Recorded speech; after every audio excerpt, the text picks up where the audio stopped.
Alright guys, we're about to go live with S2u podcast number 7. Just waiting for Faris Tapau untuk One man show tu. So Promote. kena upload semua benda sendiri. we'll get to that question juga later. Yes. Aku test audio juga. Yeah. Okay good. Alright. As can be seen, this is clearly an organic punya collaboration concerning that kita orang dekat Safehouse Tapau Asia sewakan office. Yes. And then this Safehouse to you podcast is live stream live dekat Tapau Asia punya website. Yes. And this is just a formal introduction lah to see who is Safehouse. I mean, you guys. I mean, if you follow Safehouse, obviously, you know. But if you coming from Tapau punya platform, Yes. it's cross marketing, and then from Safehouse punya platform, you can also get to know who this guy is, Yeah. where he comes from, what it's all about. So, like to welcome my guest, Ahmad Faris from Tapau Asia, also Tapau TV. Thank you very much, Fahan. Thank you, Safehouse, for having me. Sup, guys? Yeah, so I mean that I just want to start off with the whole organic things about it's not that crazy though, some collaborations like that happen, because I swear kita orang baru kenal dalam MCO 2 bulan lah. 2 bulan. 2 bulan lah. Straight away aku dah pindah sini tu. Fikir that's kind of fast, dude, actually. So the process was quick and then I also don't know that much about him sebab kita orang tak ada lepak, kita orang jumpa one meeting and then the second meeting dia dah masuk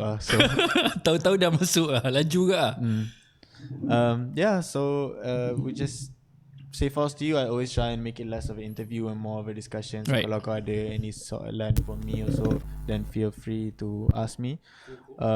But we'll start with the first things first, your beginnings. And I was aware of Tapau TV or Tapau Fest, when you were doing the crowdfunding event, and that was your first event ever, I think 2014. 2014, yes. And then I was something that Hulk's Vision, like where my collective dulu, and then we were looking up to, because it's not anything to do with the higher up punya label or sponsors or anything. It's strictly just a new organization looking towards the people and whether or not the people are willing to put in their money for it. And you achieved that. Yeah, that one 2014.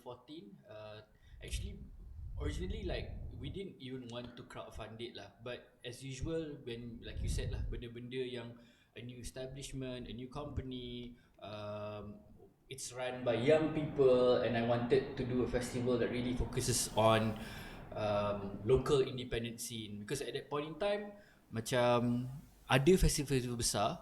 And the thing is, festival besar, what they would usually do is that they akan selit artis-artis independent celah-celah somewhere lah. But the star of the show is definitely your international big acts lah. And then there's also like the other like local festivals whereby it's actually like a gig. It's just that they've got a lot of bands, so they consider it a festival. Or there's things like Rock the World. And Rock the World is great, but Rock the World juga macam satu event yang bagi aku banyak gila artis lah. There's so many people. So we wanted to do a festival that's really curated lah. And actually 2012 was the first attempt that I wanted to do it. So I came up with a deck, tried to get sponsors and shit like that. Didn't work out. So 2014, like I was aware of this whole crowdfunding thing, and we felt like at that point in time aku tengah run like a production house lah. And aku memang nak buat benda-benda tapau, tapi benda-benda tapau ni never really took off. So 2014 tu was actually my last roll of the dice lah. Because for me, kalau aku tak berjaya buat Tapau Fest ni, then you know what, I've got nothing lah. So to prove a point that you know there is actually a scene, and people are willing to pay for it, that's how we came up with the idea, why don't we try to do it through crowdfunding. But benda tu bukan senang lah, because one thing, crowdfunding benda yang orang tak biasa lagi.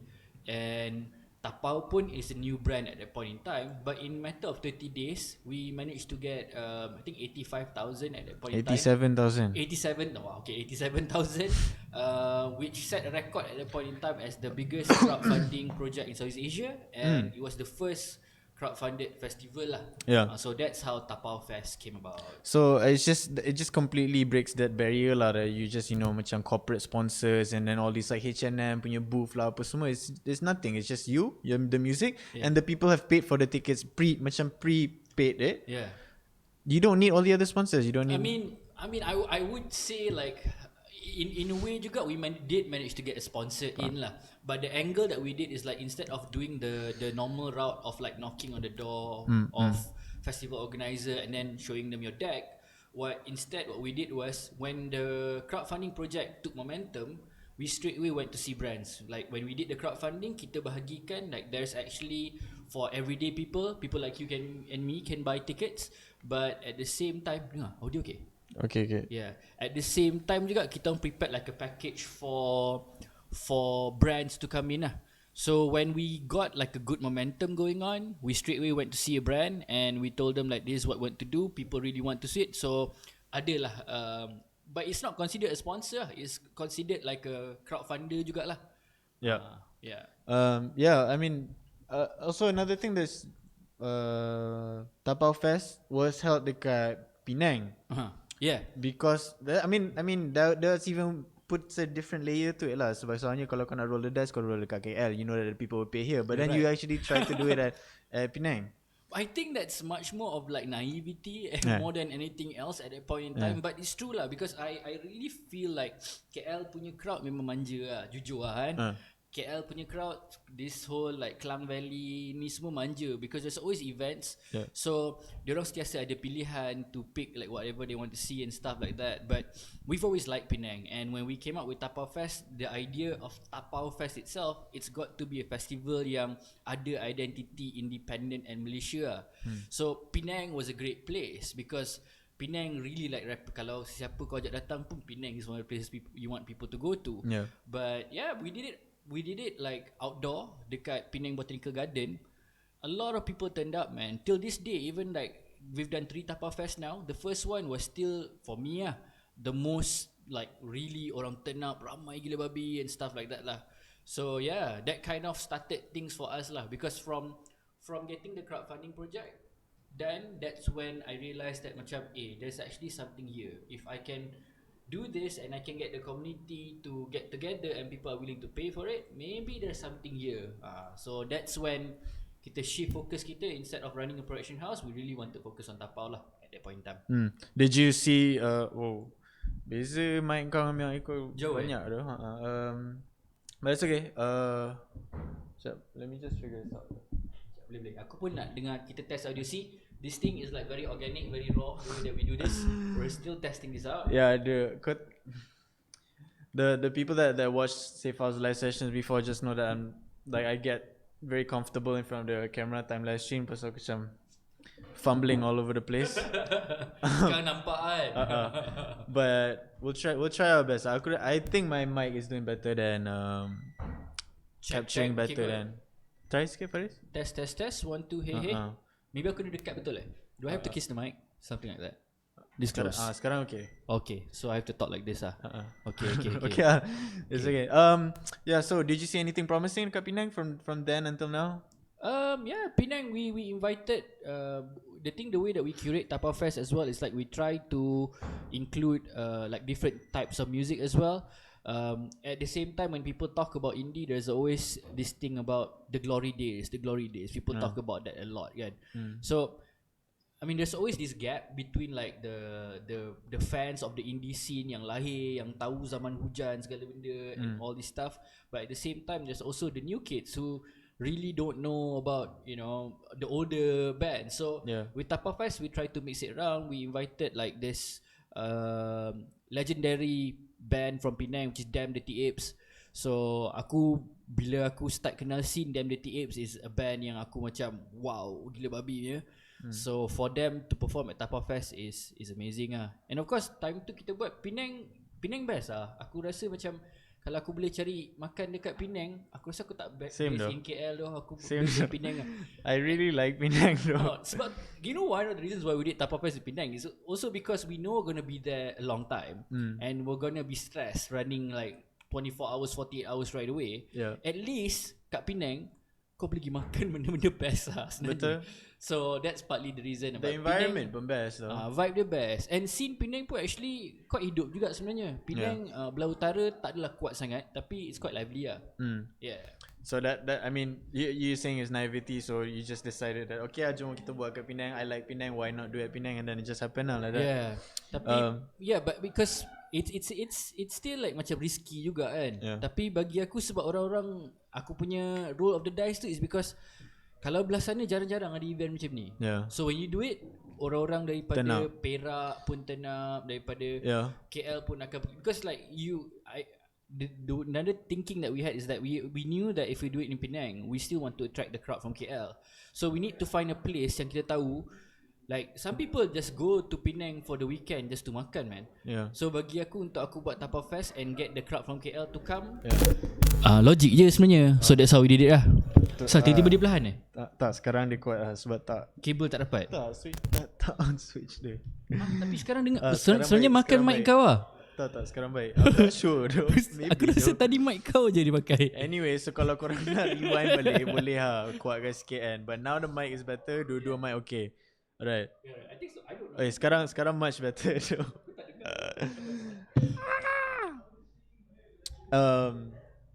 Yeah. DIY setup. Kita orang baru set up this thing yesterday. So we're looking for a sponsor. Anybody nak sponsor podcast? Yes, by the way kalau ada orang yang kenal orang-orang yang kerja dekat kedai-kedai muzik ke, nak sponsor mic ke, that would be great Kan? Tak pun, there's actually like a donate button down there. Tekan lah RM30 tu 10 kali dapat 300. Satu mic lepas kan? Lepas. If you guys want to support, but now hopefully you guys hear both of us equally. We were talking about Tapau TV, Tapau Fest. Anyway, moving forward kita move forward lah. Okay. So crowdfunding event pulled off RM87,000. I can't even think of that. Macam how to organize something so systematically to reach that point Right. and you pull it off in a time where 2014, for me personally, I think the industry or like the scene macam in disarray sikit. It's not so bubbling like now. It wasn't so bubbling like before then time indie. Betul, It faham. was in the middle where Malaysia tengah macam transitioning, so there was nothing big that much was going on. There's and a lot going on, but nothing like betul-betul like bubbling I think is the best word that I would say. So pulling something like that off, especially in a city like Penang, jauh sikit daripada the usual KL, was a feat. And for us looking at it, we were like, wow, now paying attention to how independent this independent initiative can reach, what success it can reach. So congratulations to you for that.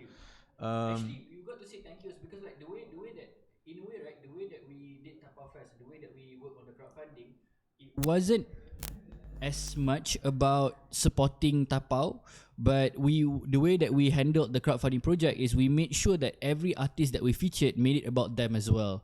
So artists pun start selling the idea like, this thing is not just about supporting Tapau TV, who's these like Poyo guys wanting to do a festival. It's also about supporting us. So only when it became about supporting the community, that's when we found success. Because Tapau as a brand at that point in time, I mean, we started 2010 maybe in a YouTube page kan, tapi orang tak kenal sangat, but people knew artists like Liana Fizi, like Seven Collar T-shirt. So when it became about them, it became about supporting all this community. That's when it became successful lah. So more personal lah. Yeah, so it's also congratulations to the scene lah. The scene made it happen, man. I mean, us as a brand, we were the guys that tried to put things together. But if it wasn't for the fact that all these artists and communities pushed for it, I don't think it would have happened. And I think it's not hard lah. It's not hard to see that like once in a while the community sticks together and then like once in a while though, and then but having that like someone who's like trying to let's do this, like pull strings together and actually propose this project. That is the hard part, I think. That one I cannot. That is the hard part. I mean, we'll get to more of the details about how you do or how you manage Tapau. Right. But this is just a little introduction. Cool. How me personally was in contact with that, and then to really admire the macam corporate and then the independent punya separation and how you're able to put it out there. Because kita orang pun daripada dulu nak buat festival lah. Try to get funding, try to be systematic. But we were young, we were like less. Time tu kita orang no one was above 21 lah. So we Wow. we were young. So we. But 21 you guys already started doing this. Okay lah sebenarnya. Aku pun start lagi lambat actually. Aku start 17. Shit, see? But but our group no one was older than 21 Yeah. I mean same for us as well, like you know finding out about Safehouse as well, because it's hard though. I mean like people think like you're doing stuff like Tapau TV, like we would know everything that's going on. Yeah. We don't. So we really don't, and sometimes we're quite clueless towards what's going on ground. And then when we saw like Hoax Vision, and then we found out about Safehouse, like that's the thing that kind of like a bit discouraged me at one point lah. Because when Tapau TV did a lot of stuff, everyone kept on asking like, bila Tapau nak buat ni bila Tapau nak buat tu But my question back to them is like, I didn't do Tapau TV so that we are the only ones that does this, so that you could just tell us what to do. The whole point is to see other people do it too. And then when we found out with what you guys were doing, and yeah, it kind of like really like aku semangat sebab like especially now the way that Tapau works now is like it has to be a community that covers everyone, you know. And you guys have got your own following, your own crowd, and I think it's a really, like people say creative space a lot, but you don't really get the feel of it. You come here, you really feel like it's a creative space. There's always things going on. There's always kids hanging out here. Mostly kids Which is great. Like aku boring juga handle orang umur-umur aku je doh, boring no. But umur kau ada duit. So umur aku ada duit, tapi umur aku ada komitmen, ada anak 3, ada I mean of course there's still some yang even anak 3 still support the scene lah, but crowd tu dia dah macam tak seaktif. But the ones that has always been involved would always be involved lah. But kalau as a business ataupun as we want to represent a community, we cannot only represent people my age so that's why like I respect what you guys do here as well. And things like podcast for example, yang macam aku tahu podcast daripada zaman aku kecil, but I would never do it. But seeing like the way that you guys just like, okay nak buat ni buat, okay, wow, I mean that's a good thing. Like I miss, dulu aku macam tu. Dulu aku macam zaman aku a bit naive ni, macam nak buat ni buat je lah kan. But somehow along the way you kind of get jaded kind of thing. Betul. And then you have to like balance yourself out, and then like seeing the energy that's around this space and this bunch of people, it kind of makes me like, okay lah, you know what, we kind of need to have that as well. I mean this is one of the key topics I want to talk to you about, like considering how long you've been in the industry and the jaded part, you know, like at some point aku rasa most of the people, the older generation, when we got into it, are not here anymore, you know. Exactly. When our older peers they do, I don't know if jaded is the best word or whether or not they agree with it. Life took over in a way juga. Yeah, and then the reality of the creative arts industry, they're macam like, oh fuck, I might not be able to sustain myself doing this, and then sooner or later they just like disappear from the industry. But considering you've been doing YouTube videos since 2010, so it's like a 10-year mark now, and 6 years from Tapau Fest, it's been a long journey lah. It is. And it is. I mean, I think I want to talk about it later, macam more in depth about like whether or not you're jaded right now.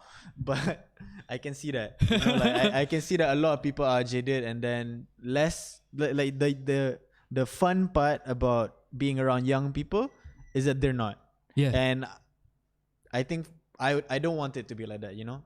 I want it to be something like an environment where the older you get, the more you want to be in it. Yeah, you know. You should. Yeah. And I think we'll uncover that, explore that a bit more. Okay. But before that, nak tanya, okay, so you started making content on YouTube 2010. Yeah. So you've always been in the creative world lah, to say. Yeah. So my background is in, I was actually like a science student, man. I went to MRSM, dude.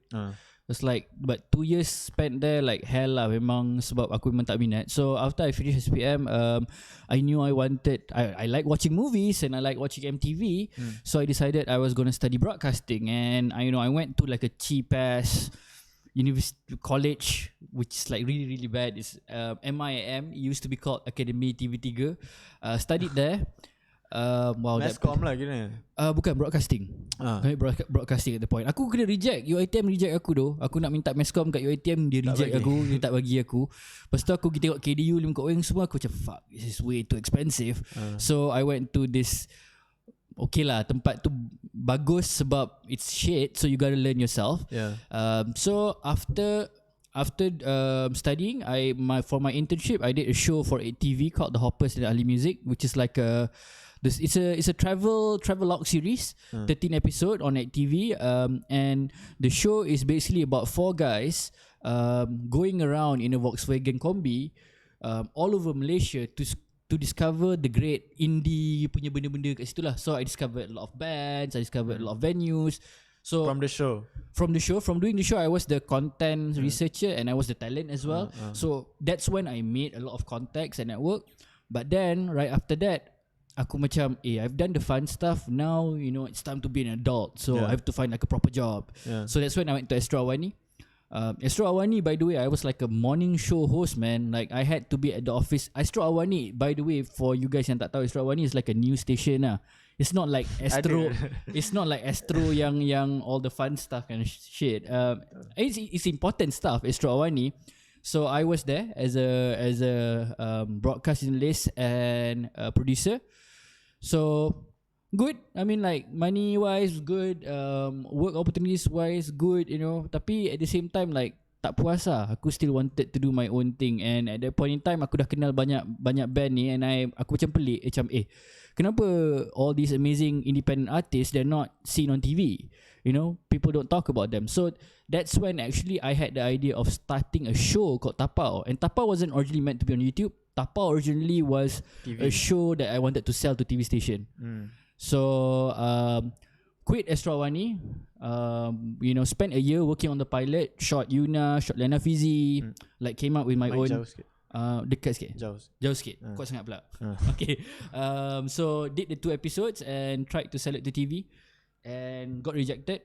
Then I decided, you know what, instead of trying to get into TV, a lot of people are no longer watching TV anyway. So why don't I try to push for YouTube and things like that. So that's how transition when YouTube was starting out, right? It was.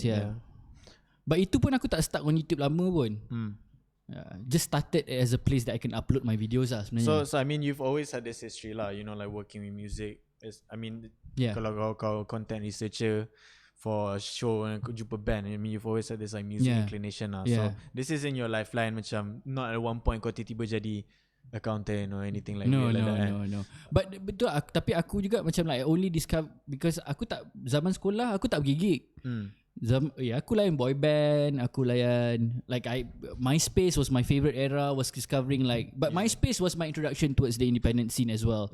Because at the same time listening to My Chemical Romance or The Strokes or whatever that came to MySpace, you get to know a lot of local independent bands juga. So it's not like I've been like into the independent scene ever since zaman sekolah. Like most people that I know yang this otai-otai ni memang daripada zaman diorang sekolah lagi jenis pergi gig kan. Aku lambat sebenarnya, but I just knew that this is something that I wanted to do and I wanted people to discover more about the local independent scene. So itu yang jalan Tapau tu. And it was organic lah, let's say organic growth also. It was. Yeah. Okay, so we'll move on like a bit from that, and then 6 years later from Tapau Fest, 10 years later after formally getting into the art scene, like kira S2u Awani tu kira more creative world broadcasting. How has it been? Like macam cerita sikit like the people that you've met or any insights to say that was it difficult to achieve what you had achieved, or is it things that you still want to achieve yang kau tak dapat lagi? I mean it's a huge learning curve for me sebenarnya, because that's the thing, like some people like dulu zaman aku berhenti kerja to run to run Tapau, like some people were like, "Ui, cool gila kerja kau, whatever, like you're covering gigs, you're going to shows, you're traveling and shit like that, right?" But the coolness factor kind of wears off after quickly, a while. Macam like when you're not making money, like then for a fact that you're here for a bigger reason. It's not because being in the scene as well, you do realize that there's a lot of people who's involved in this area for the fame or whatever, because I mean if people are here for the money, there's not much money to be made at the moment lah. So a lot more people are in there for the fame, but I mean that's not that's not what I was there for lah.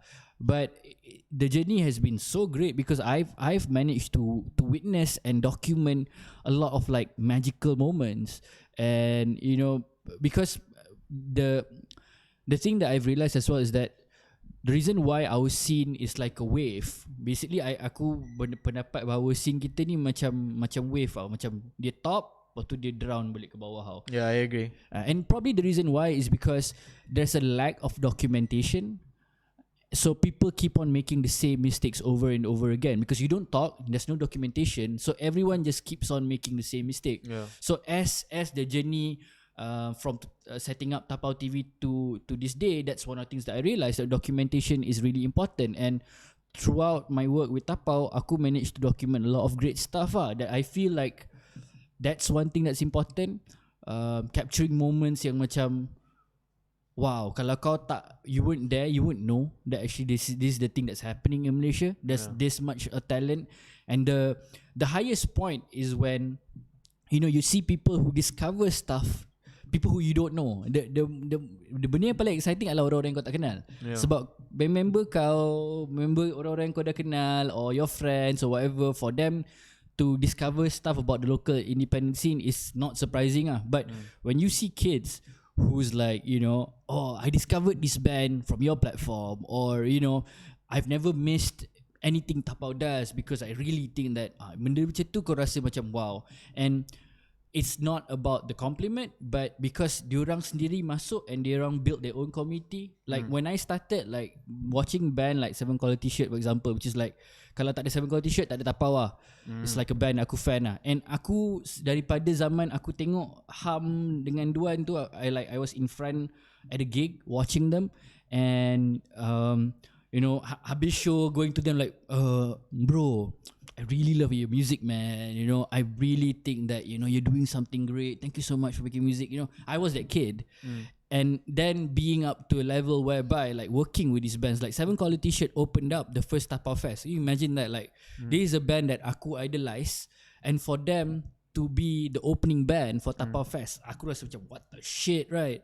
And then to be able to work with them more and more, and now seeing other kids being that kind of person, like, hey, really love what you guys are doing. That kind of thing is great lah. But of course there's a lot of negative things as well, as you realize in the scene that, you know, talent hands down lah.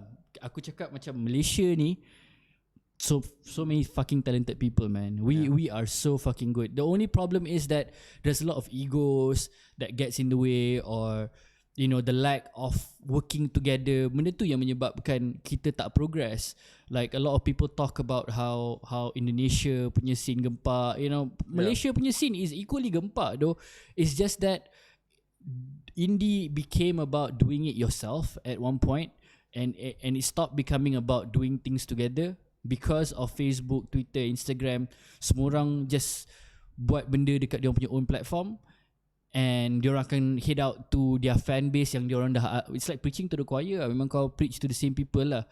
So you know, that's the thing that I've realized as well. Like itu menjadi banyak masalah because we don't really do things together. We don't really communicate. So yeah, I mean, there's a lot that you said just now. We want to break it down satu-satu. Like firstly, you said about the waves. You notice throughout the 10-year period, there's like waves that people keep making the same mistake, and this leads back to the last thing that you said, is that there's no communication between people. And I think the to make note of people ni is the generational gap lah. So you have one generation does one wave, and then another generation after that does another wave and failing, and then after that diorang naik balik, you know. So these, for me, I mean, my personal viewpoint on this is that I can see that there's a generational miscommunication or lack of communication. Diorang dah rasa, and then diorang tak nak bagi tahu this ilmu yang macam we had that podcast with Titi yesterday. And then diorang cakap, oh, Boy Tasik kunci kita orang masuk scene. And then for me, looking at it, aku rasa macam masuk sini super senang gila tu. Kau nak gig, kau jumpa, kau salam sikit, cakap aku ada lagu, aku nak buat lagu dengan kau nak letak aku dekat event kau.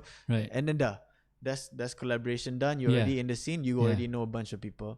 But a lot of kids, when they want to start they don't have that similar facility or opportunities. Sebab orang yang before that they're not that open. That's true. It's like this thing. The first common thing that I realized is that kind of person, right? The one yang macam tak nak. Because indie at one point it was this exclusive thing. It's like if you know, you know. So if let's say you go to someone who's playing like an indie track, right, and you be like, oh, siapa ni? Instead of like telling them who it is, you'd be like, oh, kau tak tahu ke? It's like that, you know.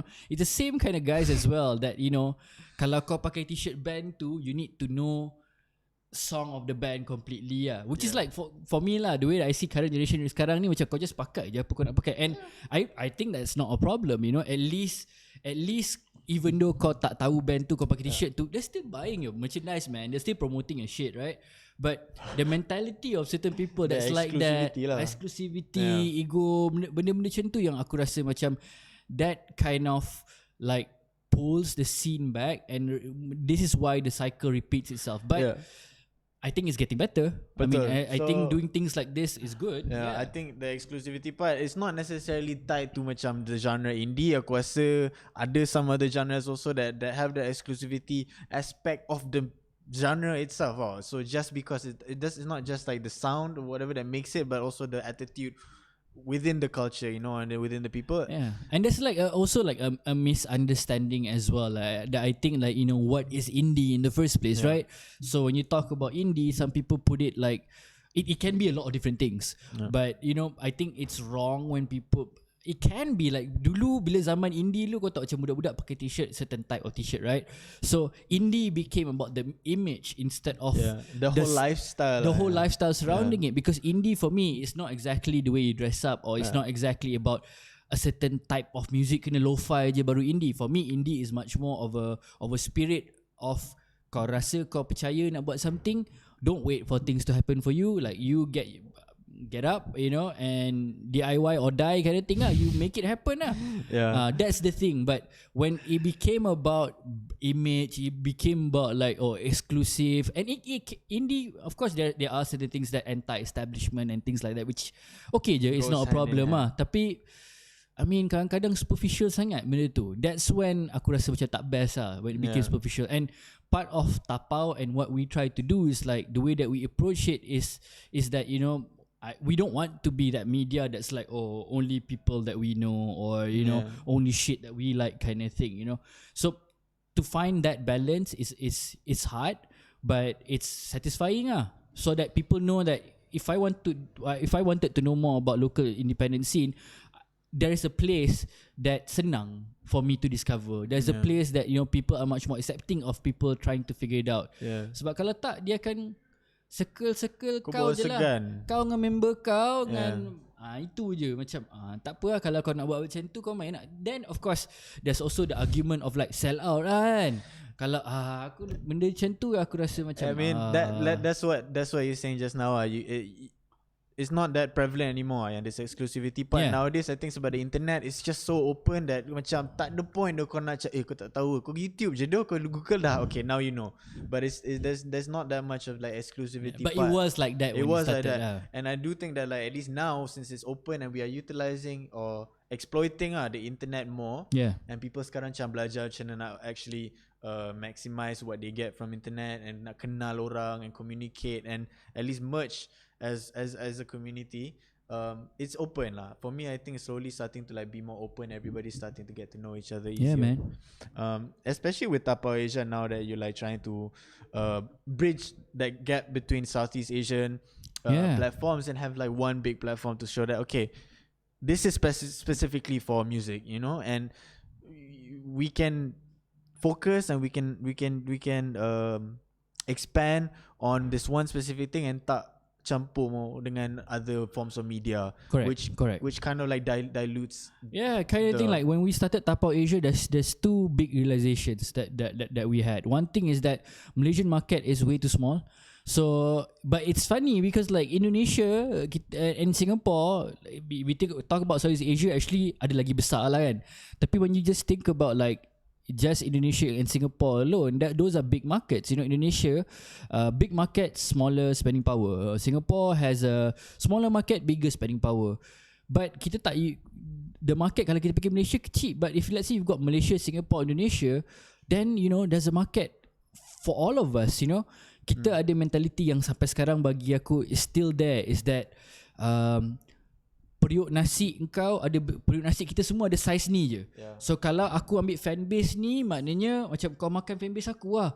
Sebab tu tak nak buat sekali. Betul. Padahal actually the periuk nasi is not even like set in stone the size. I think it's a more philosophical question now when we talk about this is zero sum game, and it's in economics, it's in politics. Like people always tend to think that when someone else is doing well, they're taking what's yours. Yeah. And it's not the case though, because people can have multiple things, Correct. So kalau aku fan TT, aku boleh jadi fan 01, 08 juga. And I'm not like one or the other. Yeah, I mean if you don't like one thing, it doesn't mean you have to hate it. You like one thing, don't have to hate another. So that's one, the fact that the market needs to get bigger. Number two is that I actually miss MySpace, man. I miss the days where there was a platform I really felt like where I belong. Because now when you look at Facebook, you look at Instagram, you look at Twitter, all these other, even you look at YouTube, right? How many contents are there in there? You're talking about the viral shit, you're talking about the politics shit, you're talking about Awet Tunjuk Tetek, or you're talking about Alif Shukri and whatever. On these platforms, you get all these things. So when you put a content out to do with benda-benda yang kita buat, tenggelam, man. And the way the algorithm works on these platforms as well, it's crazy. So aku macam aku rindu zaman MySpace dulu, macam like that's where I go and I find all this stuff, like I'm not really distracted by other things. And then also that at least it's a place where semua orang, when you look at Facebook, you look at Instagram, Twitter, kau tengok balik my mom is on Facebook, like if you have a boss, your boss is on Facebook. Same with other platforms as well. And macam then user pun macam-macam orang pun. But imagine if let's say there's a platform whereby wanting content dalam tu dah filter out to be things that we're already interested in. And second of all, the people that's there are people that's already like-minded, yang sama macam kau dah. Wouldn't that be a nice place to be in? And that's when the idea of Tapau Asia came out lah, to focus on Southeast Asia. I think what Tapau Asia is actually doing is just solving certain problems that needs to be solved. And then there's a deeper conversation to that, where you need to know those problems that needs to be solved. And I think we can get into it. We, like when I first met Faris, we talked about it lengthily about like these specific problems that we're lacking. And the reason why we're talking about Tapau Asia now is because the problem of our scene or whatever it is in Malaysia sekarang is because there's miscommunication or there's lack of communication, and this platform can bridge that communication gap for people to just say, okay, there's nothing wrong to learn from the progress or process of other people, and for you to also teach those the newcomers. Man. And there are numerous aspects of Tapau Asia, like the social aspect of it, where what you're seeing now is actually the prototype, whereby it's just live streaming and live chat. But I've shared with you before lah, the bigger picture is some sort of a MySpace slash whatever slash Patreon slash So that's the bigger picture lah. I mean, if you guys are interested, we can have a part 2 where we just talk specifically about the idea of Tapau Asia, and also like basically what problems is Tapau Asia solving. Like we know that there are problems. People keep making the same mistakes. Orang tua tak nak cakap dengan orang muda. Genre ni tak nak cakap dengan genre ni. And like you need to always, orang muda pun terlalu cool sometimes. Macam cool gila, macam tak nak langsung, macam datang kita orang tua bro kena macam like Assalamualaikum, saya there's a cultural aspect also yang kau kena in Asia or like Malaysia or Melayu or adat Cina or whatever, kau kena respect orang tua, and you can't just like semalam Topek cakap dengan kau kan, dia cakap Topek panggil aku abang tu. Dia panggil abang and dia cakap saya kan. And these simple things, that it in places the hierarchy. Regardless of experience, regardless of merit or anything, it's age based. I mean, I don't think that people need to call abang. I don't care too much about that lah kan. Tapi when there are certain things that the older generation kind of has knowledge, which is very important, very key, right? And of course diorang ni berkeras dengan gaya diorang juga which is whereby dia ada macam senior, junior, kind of, ada yang macam tu not all. Tapi kadang-kadang macam it's just it's called basically what it is mutual respect, man. Like you know, if you can feel mutual respect, then it's not a problem anymore. There's no more egos. Masalahnya kadang-kadang macam yang belah ni tak nak macam ni sebab dia rasa macam kau siapa sial nak beritahu aku. It's so benda tu yang berterabur lah sebenarnya. Yeah, the provocation or just like uneasiness of being around people that you're not used to. Just we need to get rid of that, and then hopefully get into a space like Tapau Asia or Safehouse. Korang datang and see all the multicultural people yang datang. Orang tua ada, orang muda ada. And we are trying to provide that platform so that korang, there's less of the animosity between different groups of people. Tak kenal maka tak cinta. Tu bahasa Melayu orang tua cakap. Nampak? Keluar ayat orang tua. Then okay, so this is Tapau Asia. If you guys are interested, we can definitely have a Tapau like more in-depth discussion. Sure, man. Dia sewa office dia dekat sini, so we can have this anytime at all. It's a beautiful space, by the way, guys. Maulana is right underneath us. Here there's a cafe as well. It's a nice space. Aku tunjuk dia orang. Aku pusing kamera je. Pusing kat sana dulu kau tengok Afiq dengan Hidan tengah main FIFA. Ada mi goreng bawa makan. Diorang main FIFA kat sana. Yes. Tapi tak adalah kita main FIFA, kita kerja dekat luar sana. Diorang tengah isap okok dengan main pingpong kat dalam cafe kita. Ada pingpong tournament, guys, sometimes. Okay lah, you can see the view outside. Kamera kau ni modern sangat tu. No work podcast kan. Okay. But yeah lah, that's so we can go more in depth lah. I for me personally, I like this conversation. I like this discussion because people, I don't really have the opportunity to talk to people about specifically the culture kiranya, you know, but that's the thing, like we've got to take ownership of it. It's like you were saying the culture, right? But you know, how many people think of it as a culture, you know, as a part of a community that you want to belong in. So that's the thing that we should all try to figure out lah. Yeah. I mean what it is like, and who owns it, you know, what is going on, like who actually is part of it, you know, like if it's a culture, you obviously need a lot of people to be part of it. Are we in the same culture even, you know? So hopefully we can have also other guests, sebab Tapau ni orang yang connected sikit, so aku boleh so aku boleh dapatkan kau Tupak Syakur pun kalau kau nak, aku boleh dapatkan dekat podcast ni. So it'd be nice to just share some insight, and then considering we have younger demographic yang pay attention to Safehouse. Aku kat sini, kerja kat sini, kau tahu aku the two guys that basically run Tapau Asia that's mostly here is two Farises, Faris and Faris. Okay, I don't know how to differentiate between the two, but when we first came here, one of the reasons why we wanted to be here is because kita surround ourselves with young people lah. Kita rasa macam kita orang uncle tu kat sini. It feels like that juga. Babi betul. It feels like that juga. Ada special office kat tingkap, you know.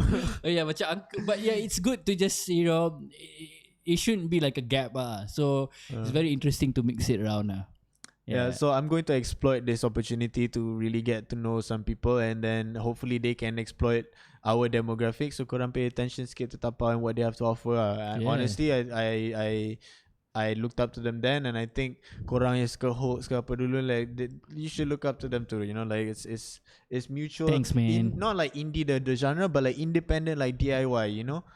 That's true. Like that's one thing that people silap juga. Like people think about indie as in like indie rock. Is that what it is? Like it's actually independent community, meaning like these are the community of people who's DIYing everything, but doing it together as well to make things happen and that is where the things are most exciting though, bila kau buat benda sendiri and kau tengok orang datang, orang lepak, orang enjoy. That's the satisfaction that's what I want to also get to you about because Tapau in itself, like the name is big, but for me, like what I know about it is that kau seorang je behind that. I mean, you obviously have a team around you, but like the brain, it's your brainchild, right? Like Tapau, and then you could say that this is what you had to offer, and this is what you actualize, right? And the people around you are like the people supporting you. So how is it like actually bringing it up by yourself, like kiranya, you know, like actually actualizing it, or pull the strings to get the people to support you? I mean, ideas wise and vision wise, I mean in any organisation pun sebenarnya kau tak boleh ramai sangat orang yang kepala untuk memikirkan lah. So that for me that's normal lah. But execution wise, you need a team lah. And I've been blessed to have a great team that works with us as well. But it's a small team though. When we started out, we started off from my bedroom over in Damansara Kim. And at the time there was like 4 of us maybe.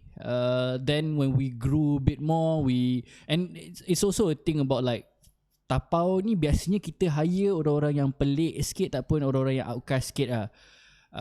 And orang-orang yang outcast and pelik sikit pun dia ada PL-PL dia juga. Which is like interesting as well. But yeah, we've got a great team that helps us to focus on bringing a Tapau.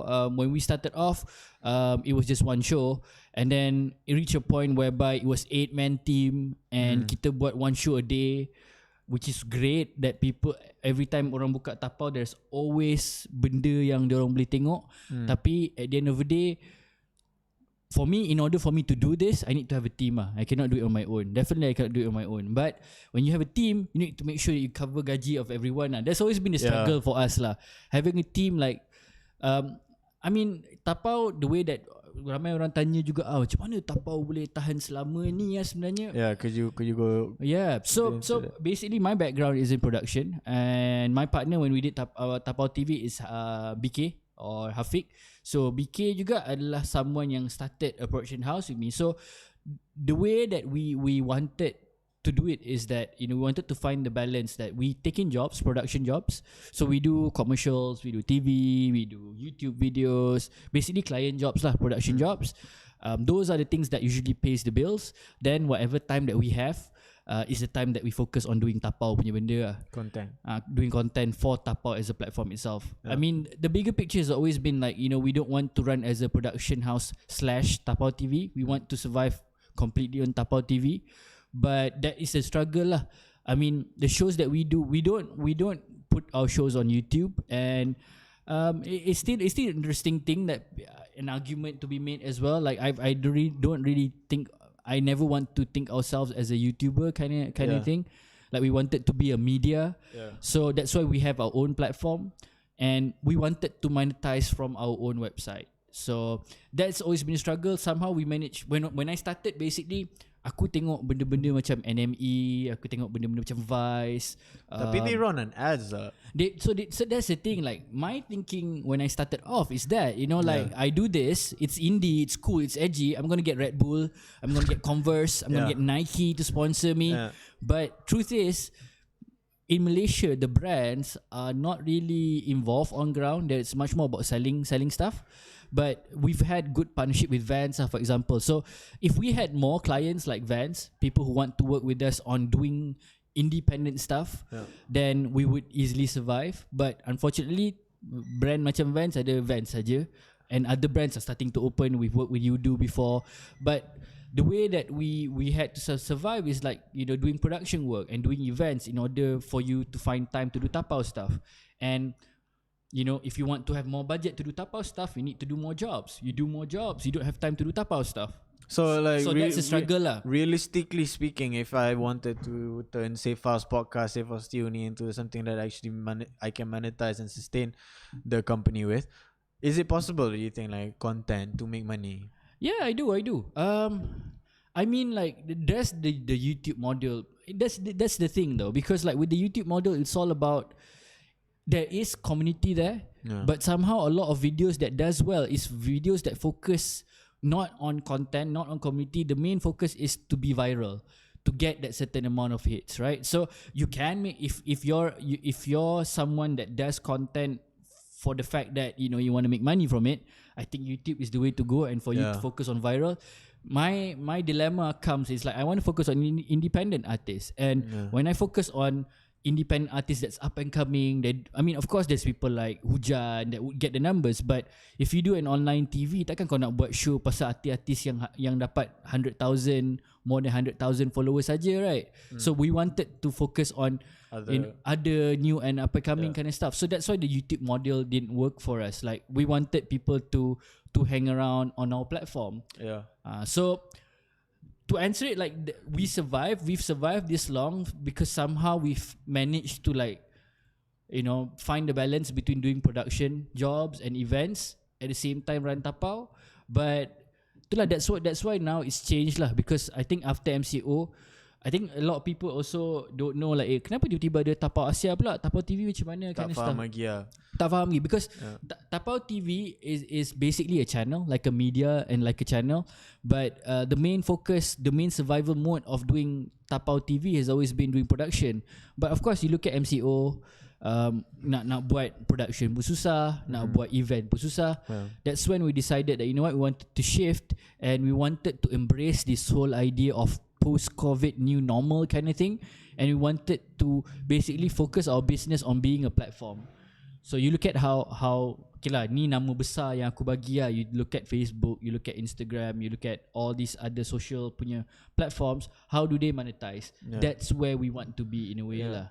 I mean, like itulah. Okay, so the answer to my question earlier, whether or not I can sustain a business with content creation, is whether or not I want to be viral or not, and I guess that's a question that everybody has to ask themselves, and which is nothing wrong with it, but I don't think that it achieves the goals that we want to achieve at Safehouse, and because of the very reason that you said just now, is that other band or artist that you want that is not going to get you those hits, But that's why what I'm trying to do with Tapau Asia now, that I'm trying to say that it doesn't have to be that way.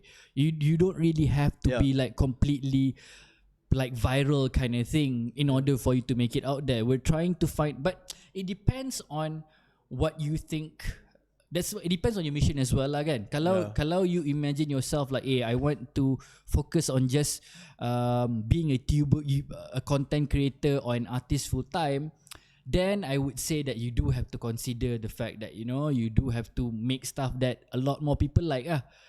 I mean, that's to put in also like our perspective and experience into it, like Safehouse. The way that we are approaching it is definitely we realize that it's hard lah for if you want to host artis yang orang tak kenal, memang orang takkan datang. But a key factor that we realize, okay, this is how we're able to make money, is if you establish a brand strong enough that people will pay because of the brand, not because of the artist. Such as Atas Maulana, kita orang punya this like chaotic like moshing punya trap gig. At first we started to do it like free, and then 5 ringgit, 10 ringgit, and then it was like cheap because we wanted people to really realize the experience and to like attach themselves to the brand. And then therefore, as the coming issues come, people just tak kisah siapa ada, tak kisah artis baru ke artis lama. I trust this brand already. They don't trust this brand, and I think that you can also establish that as your content creation. If you want to, highlight something, macam Safehouse right now, does not mean that we are getting gut just because we can, but we are also getting smaller artists because we want you to macam have this attachment to the brand. And I think the Tapau, like overarching I don't know what to say, like achievement could be that also, right? Like just like, I want people to know that if they want to find out about like not the typical stuff, they want to discover something that's much more raw or substantial. Tapau Asia is where they go. That's when they can check out Safehouse, they can check out other gigs by other bands. It should be kind of like. But that's the problem lah. Macam kadang-kadang orang tak nak to be under this thing and work together lah. But we're starting to see that's the main focus. It's like having all these other channels, other creators to be on the platform itself, so that we can grow the community together. Like Tapau is not a place right now. If you want to get on Tapau and straight away you think that if I'm on Tapau I could make a living out of it. Okay lah, I'm sorry to say, not yet lah. Not yet. I'm not saying no, it's not yet. But if you want to find a place that you can express yourself and you could learn and you could grow, then that's the platform to be at lah. And it may lead you to becoming a superstar, because like Tapau also has a kind of like a reputation of introducing artists that end up becoming so huge, so I mean, it's a possibility, but it's not like 100% like you're there, you straight away okay, I'm going to next big thing. But, I mean, it depends on what you're there for lah. If you want to, that's why I always think about this, like in a lot of Malaysian artists, independent artists as well, you know, they set the bar quite high, whereby like I want to completely become a musician or an artist full time, which I feel like it's great thing to have to think. But what if making it is about your passion being able to sustain itself? Yeah. For example, meaning that I'm not telling you to quit your day job, but when you go out to play music, when you go out to create content, you shouldn't have to lose money. You shouldn't have to think of it like, oh, because I'm doing this now I cannot get married or I cannot have kids. You know, the idea of Tapau is to become a place whereby, you know, you could also grow and sustain. Yeah. You're not exactly making it in terms of making it big kind of shit, not yet lah. I mean, these are okay. This can be saved for another discussion also lah, because it's heavy. You know, there's a lot of things that we can uncover, and this is supposed to be an introduction about our partnership lah. Tapi you know, okay, so we can leave one discussion about the industry and how contextualizing Malaysia, and then we can have another discussion about the viability or the sustainability of the creative arts in Malaysia. You know, like this perspective where you don't want to lose money, you want to actually at least be able to sustain yourself as a person, as an artist and whatever career. Yeah, you don't want to, like, you know, when you go jamming, you think like, oh, this is my lunch money or my dinner money all gone because I want to go jamming. I shouldn't be that way lah. Yeah. That's what we want to get at, because I don't think that, you know, suddenly telling artists like, oh, you could just full time do this. It's great if you've got that drive and you've got to push for it, and it's possible, but I mean, try one step at a time, you know. I think that's a good way of thinking about it anyway. Yeah, so I think we've covered quite a lot now. But just if you guys are listening and you guys are interested to know more about what it actually is, just go on Tapau Asia, you know, like let's all go to Safehouse, and then we are not trying to say that it's hard to make it in the creative art scene. You know, I'm not saying that you will get jaded. No man, no. I think it's clear. I think this is but this is why aku nak kau kat sini, kau tahu? Okay. Because he is like a 34-year-old. I just wanted to put it out there. I am a 24-year-old. There's a 10-year generation gap. Yes. And he's not yet jaded, you know. And this is like one of his big projects to come. This Tapau Asia, like a platform, a live stream. So far, a live stream platform for the beta, and then it will turn into a more of a social media kind of like website that focuses solely on music, and there are solutions that he has to problems such as publishing rights or communication between artists, or monetization, how to make money. Monetization, and these are fundamental questions that a lot of budak-budak sekarang susah nak immediately get. There's tak ada tutorial dekat YouTube or whatever. And actually, like, the idea is also like to let artists focus on just having fun, like let the platform somehow take care of certain things. The only thing you have to be is rajin, but kalau banyak sangat benda kena fikir pun, like at the end of the day you should be having fun, man. Like I believe that if let's say you want, we don't want people like whenever they want to create a piece of art, or like they want to do a painting, now they need to think like, okay, I have to, like, how much money do I exactly need to put into all this kind of stuff. You do have to think about it, but it should be easier than this, because we've got so many creative people, and Tapau Asia basically, the main focus of it, like the other parts is taking care of the people behind it, but the main thing is that we want there to be a platform where the community can really express themselves and we could progress together. At least it's a platform whereby like you're always seeing artists release stuff, you're seeing discussions happen, you're seeing things move forward lah.